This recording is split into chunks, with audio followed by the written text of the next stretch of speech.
Il se peut que vous n'ayez pas remarqué, mais il est impressionnant de voir combien de célébrités d'Hollywood et d'autres personnes d'influence mondiale sont apparues devant les caméras avec un gros bleu à l'œil ces dernières années. La dernière personne à apparaître avec une ecchymose à cet endroit du visage est l'actrice mondialement connue, Sharon Stone. Tout cela ne serait-il qu'une grande coïncidence? Beaucoup de gens ne le croient pas.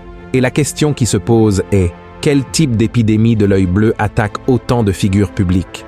Frères et sœurs, c'est très étrange, vous ne trouvez pas? Et plus on réfléchit à ce sujet, plus cela devient étrange. En fait, il existe déjà plusieurs théories du complot sur ce qui est appelé le Black Eye Club ou le Club de l'œil noir. Dans la vidéo d'aujourd'hui, je vais vous montrer quelles sont les principales théories impliquées dans cette polémique, qui sont les célébrités qui ont déjà montré des ecchymoses à l'œil et surtout, quelle est la vérité derrière ce mystère? La parole de Dieu est-elle la vérité?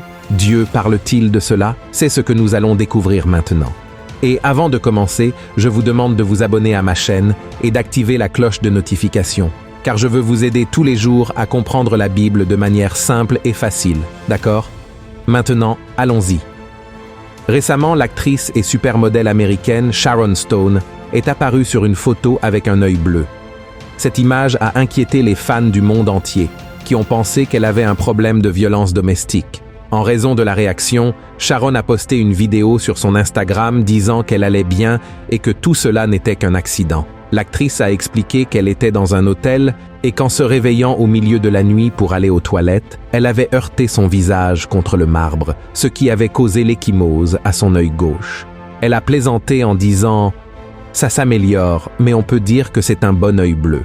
Vous auriez dû voir ce que j'ai fait avec ce sol en marbre. » Et ces derniers temps, plusieurs autres personnalités célèbres et influentes ont été vues devant les caméras avec des marques similaires sur l'œil, y compris l'acteur Adam Sandler, la chanteuse Lady Gaga, l'actrice Weezy Whistler-Poon, le chanteur du groupe de rock Aerosmith, Steve Tyler, Kelly Osbourne, fille du rocker Ozzy Osbourne, l'ex-président des États-Unis George W. Bush, et même le pape François, pour n'en nommer que quelques-uns. Il y en a beaucoup d'autres.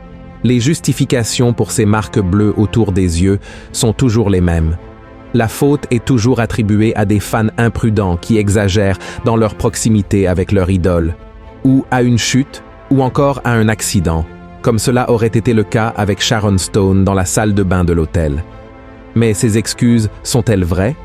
Selon les défenseurs de certaines théories du complot, non. Par exemple, l'écrivaine et animatrice américaine Sherry Cunningham, qui a prétendu avoir interviewé Satan et écrit un livre intitulé « Entrevue avec le diable », a affirmé que les ecchymoses sur les yeux des personnes célèbres ne sont pas apparues par hasard, mais sont le résultat d'un processus appelé l'écartèlement de l'âme, quelque chose comme le retrait de l'âme de la personne. Selon cette écrivaine, l'âme humaine peut être aspirée et prise par des entités démoniaques à travers divers rituels, l'écartèlement étant l'un d'eux.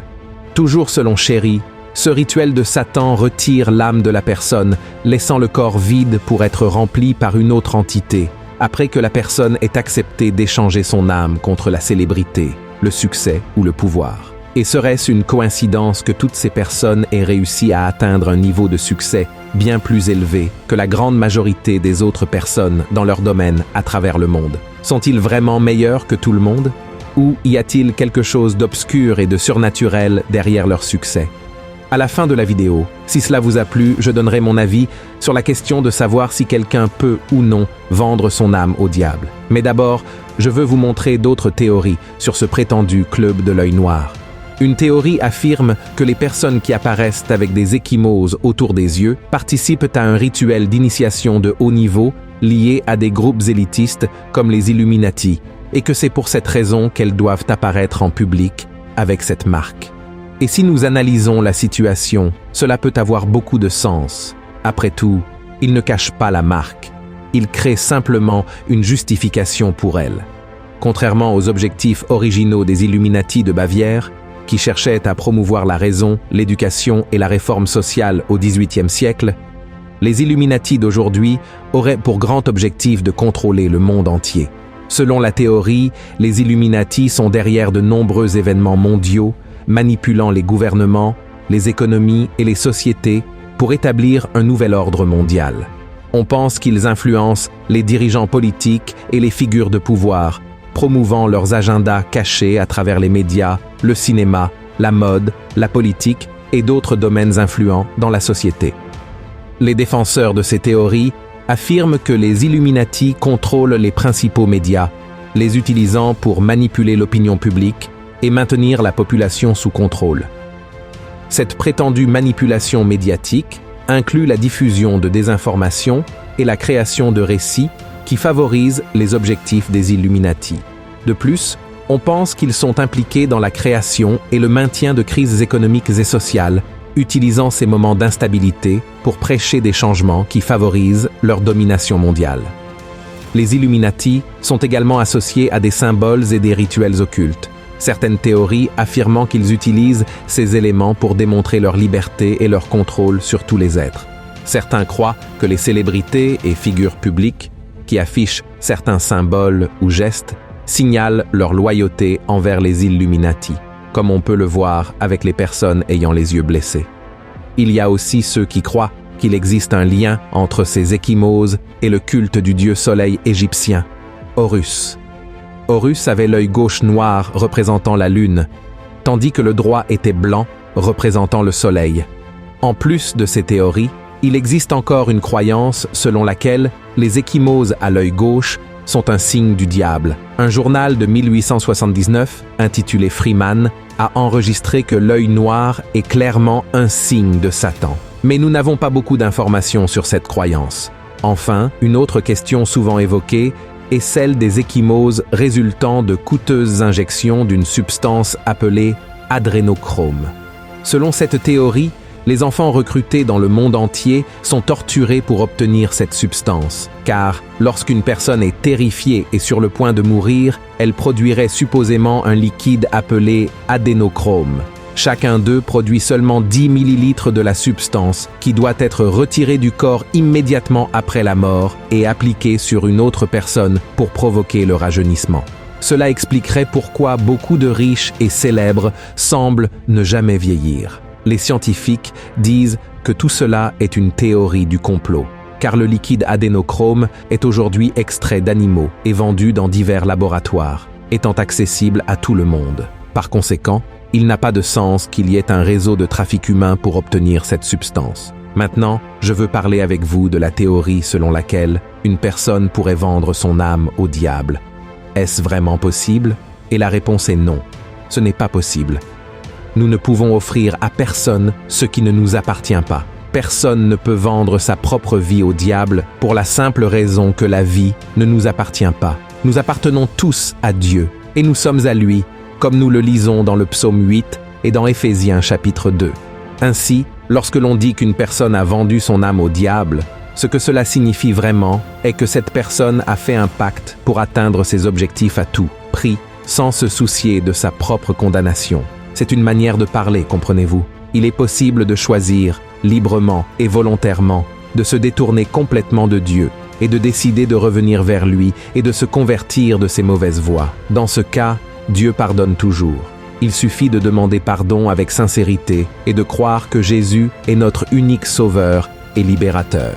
Amen. Par conséquent, il n'existe aucun contrat définitif avec le diable, ce qui ne veut pas dire qu'il est sage de tenter de le tromper, car jouer avec sa propre salut est au moins risqué. De même que pour l'âme, il est également totalement absurde de prétendre avoir un contrôle total sur son propre corps. La vérité est que nous n'avons pas de pouvoir absolu sur nous-mêmes, car nous ne nous sommes pas créés nous-mêmes. De même, nous ne pouvons pas déterminer comment et quand sera notre fin. Et nous ne pouvons même pas mettre fin à notre propre vie, car c'est Dieu qui a insufflé en nous le souffle de la vie, et seul lui a le droit sur elle. Donc, frères et sœurs, nous sommes à la fin des temps, et la Bible dit qu'en ces derniers jours, les gens aimeront plus les plaisirs du monde que Dieu, et vivront en quête d'adoration. À cause de cela, beaucoup de personnes, surtout les célèbres et celles qui ont un certain pouvoir et influence, ne mesurent pas leurs efforts pour obtenir encore plus de célébrité, de succès, d'argent, de pouvoir et d'influence. Dans Matthieu chapitre 6, Jésus a dit « L'œil est la lampe du corps. Si ton œil est en bon état, tout ton corps sera éclairé. Mais si ton œil est en mauvais état, tout ton corps sera dans les ténèbres. Si donc la lumière qui est en toi est ténèbre, combien seront grandes ces ténèbres? Ce passage nous montre l'importance d'avoir une vision pure et axée sur les valeurs éternelles. Nos yeux sont comme des lampes qui éclairent notre être, et, s'ils sont concentrés sur des choses bonnes et justes, naturellement toute notre vie sera pleine de lumière.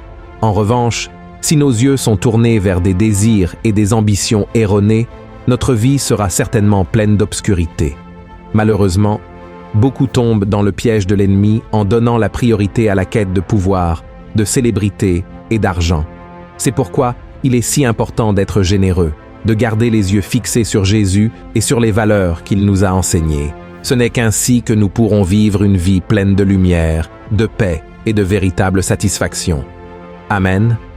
Si vous avez aimé ce message, partagez-le avec vos amis et votre famille et abonnez-vous à ma chaîne. Que Dieu vous bénisse puissamment. Je vous attends dans la prochaine vidéo.